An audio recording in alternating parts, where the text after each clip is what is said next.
Hi there, how are you? In this video, I'm going to answer a question I got from a reader, one of the readers of my book, asking how to start a hardware store. And it's a cool business because even though people think that this business is dominated by the big, like, gigantic hardware stores, it isn't, because uh, simply for the reason that they can't be everywhere. And in between them, there is a whole lot of smaller hardware stores that are actually, it's not the best business, but they're certainly doing okay, right?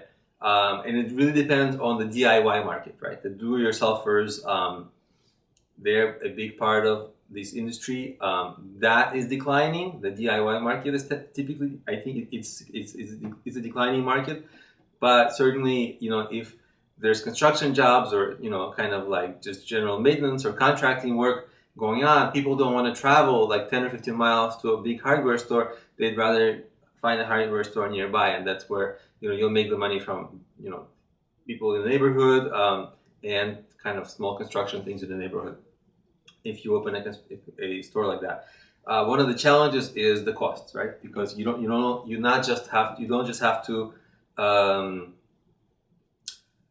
get a lease or buy the space. Usually people get a lease, but you also have to have a lot of employees. You also need a lot of inventory that you must buy up front. And people typically, there's a few ways to buy inventory.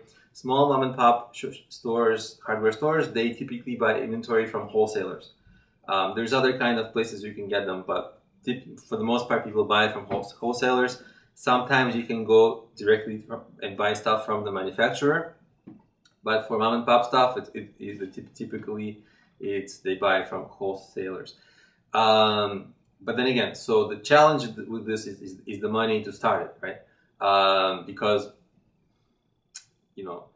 there's a lot of costs, and there's not going to be a lot of options for getting like a loan for like an investment, or a grant or a donation, right? So you're going to have to do it from savings or from maybe partnering. So there is going to be someone is going to have to take a financial risk. That's really going to be the issue. And if you are taking a financial risk, certainly what you want is to have deep expertise in this field. You don't want to be new. You want to limit your risk, because if you're starting this and you're scraping money together, you want to make sure you're going to get it right. So you want to be an expert in this. The way you succeed typically is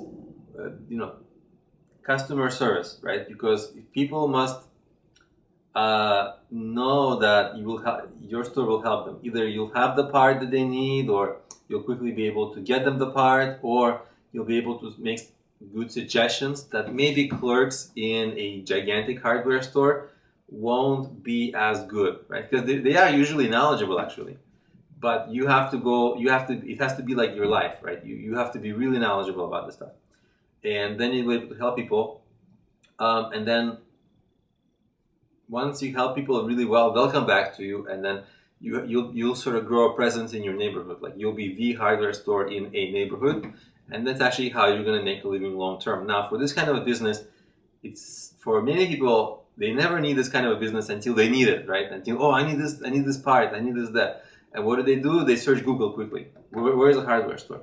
Okay, so you want to have an online presence for sure, right? The way you have an online presence, you certainly want to have your website. Certainly, it's easy to make one.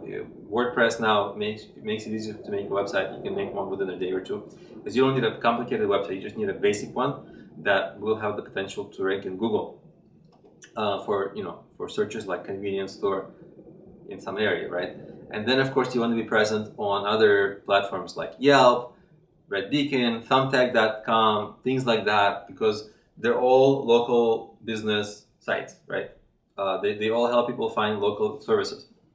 And you also want to make sure you have good reviews on all those sites, right? So that people will see. And by the way, you also get good reviews by wowing people with your customer service. So it all sort of plays together. And you certainly want to appear, the Google map that shows up when you search for local things, local bars, local restaurants, hardware stores that are local. And I think it's called Google Small Business. They keep changing the name. It used to be Google Local. Just Google something like that, and you will find that service of Google's. and then you just sign up and go through the steps, and that's actually how you're going to get on the map.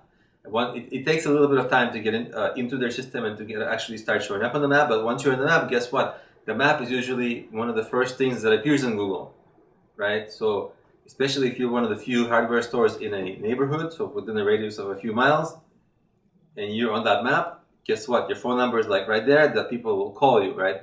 So this is one of the businesses for which that kind of Google Plus and Google Local and that Google Map, very crucial.